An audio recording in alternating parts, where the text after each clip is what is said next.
For a Kashmiri, it is extremely dangerous either to be a militant or a cop. One is seen to be anti-establishment, the other pro. Each hunts the other. Yet there are many families that have both.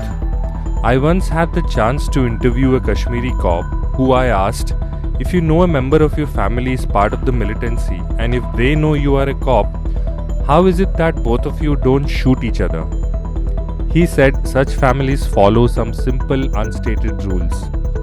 We don't rat on each other to our groups, we don't talk politics with each other, and we realize that just because we have different political views doesn't mean we can't have a meal with each other.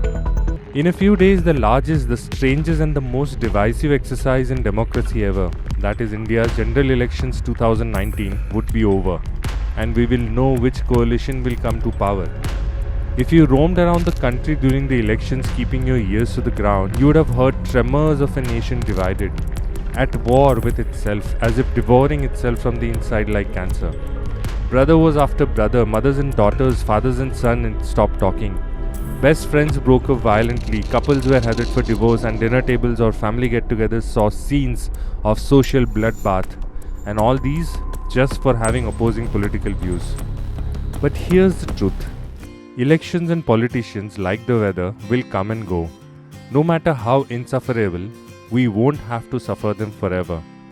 But the ones we will have no choice about is each other. When your mother needs blood transfusion, it's not the PM of the country who will come to give it. The local politician will not pick up your toddler from school when you are late from work. You can't have a chilled beer with the television or mobile and reminisce about old times.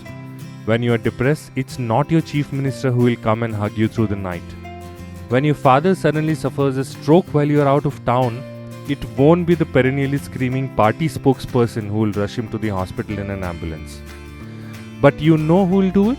Your friends, your family, neighbors, strangers even. The same people you called names you fought with, swore never to talk again, who will do all these and more in a heartbeat. But we already know that, right? Yet, we allow politicians to instigate and divide us. Why? The issue I have realized are screens that allow moving images. TVs, laptops, mobiles, tablets, etc. These make politicians, actors, news anchors, etc.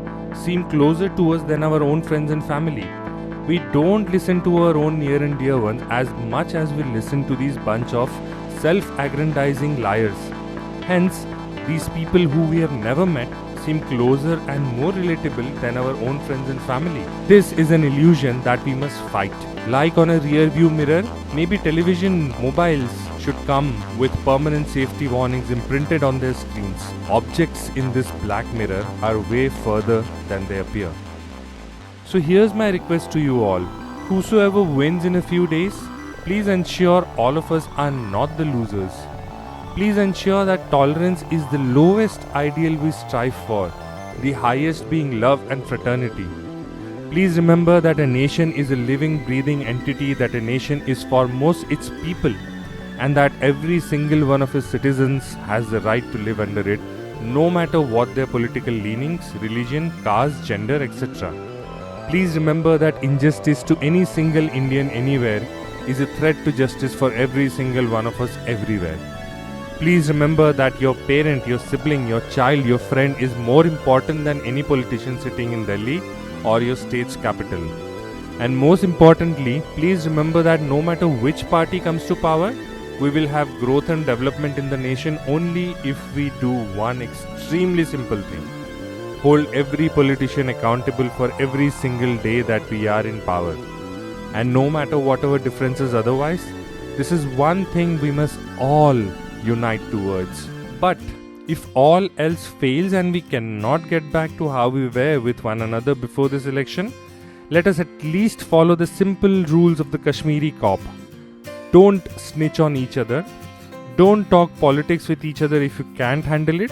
And just because you have different views on politics doesn't mean you cannot share a sumptuous meal. Indeed, if you have different political views, that's what you should do.